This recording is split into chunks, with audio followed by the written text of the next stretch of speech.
운동만 해서 살을 빼는 거는 지극히 어렵습니다. 불면 증상을 호소한다든지 가슴이 두근거린다든지 두통이 있다든지 구토감이 좀 있다든지 요요 현상이 없게끔 관리하는 게 가장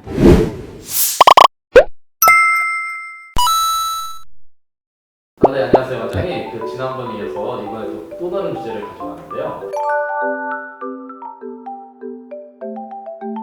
가장 좀 조심하셔야 될 음식들 같은 경우에는 하얀 음식의 단당류가 가장 좀 안 좋습니다. 우리가 쌀이라든지 밀가루로 만든 이게 빵, 그 다음에 달달한 음료수, 그리고 소금 이런 부분들이 살이 많이 찌게 만들 수 있는 음식이 되겠습니다.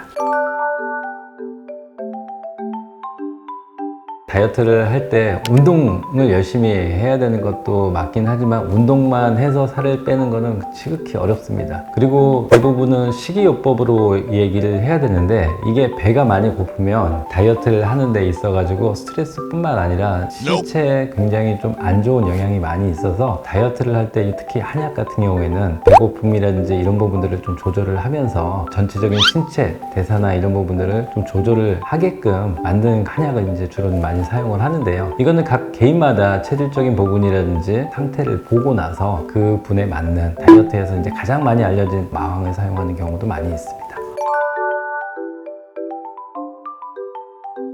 아무래도 식단 조절하고 운동과 좀 평상시 생활을 이제 조절을 해야 되는 그런 부분들이 있기 때문에 특히 마왕이나 다이어트에 관한 그런 약을 좀 쓰게 되는 경우가 있으면 불면 증상을 호소한다든지 가슴이 두근거린다든지 두통이 있다든지 구토감이 좀 있다든지 이런 증상들을 호소를 하는데 대부분은 이런 게 심하지는 좀 않고요. 개개인의 체질에 따라서 불면증이 좀 심하신 분들 그리고 생활에 지장을 주시는 분들 같은 경우는 중단을 해야 되는 경우가 있습니다.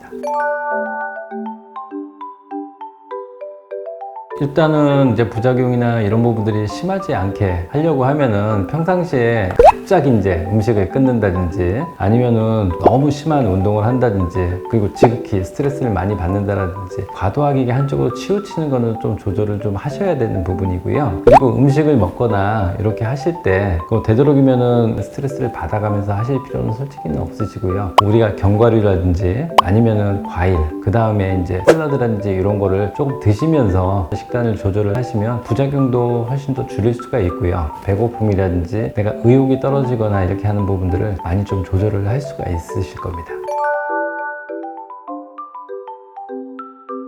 다이어트를 해서 살을 빼는 것도 중요하긴 하지만요. 요요 현상이 없게끔 관리하는 게 가장 더 중요합니다. 다이어트를 해가지고 본인이 이제 어느 정도 체중을 뺐다고 했으면 바로 이제 과식을 한다든지 폭식을 한다든지 이러면은 전부 다 더 많이 찌는 현상으로 올 수가 있습니다. 그래서 다이어트 목표가 끝난 다음에 요요 현상을 막는 그 기간 동안에는 최소한 3개월에서 6개월 정도까지는 음식을 서서히 이제 늘리시는 게 굉장히 좀 중요하시고요. 요요 현상을 방지하는 가장 좋은 방법 중에 하나가 근육량을 늘리는 겁니다. 우리가 이제 뭐 다이어트를 해가지고 뭐 수분이라든지 체중을 어렵게 줄였으면 어느 정도 음식을 드시고 식단을 이제 조절을 하시면서 이제 회복이 되시더라도 요거를 이길 수 있는 부분들은 근육량이 좀 있으면 확실하게 요요 현상이 오는 거를 막을 수 있는 가장 좀 좋은 방법 중에 하나라고 봅니다.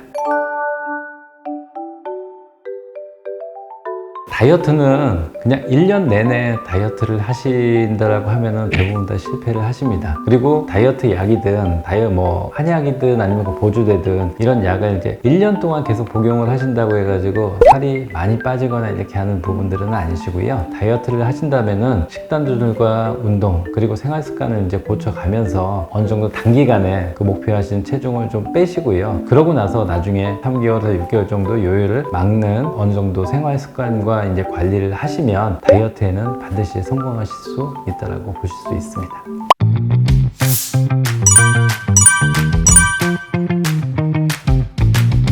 오늘도 좋은 말씀 정말로 감사합니다.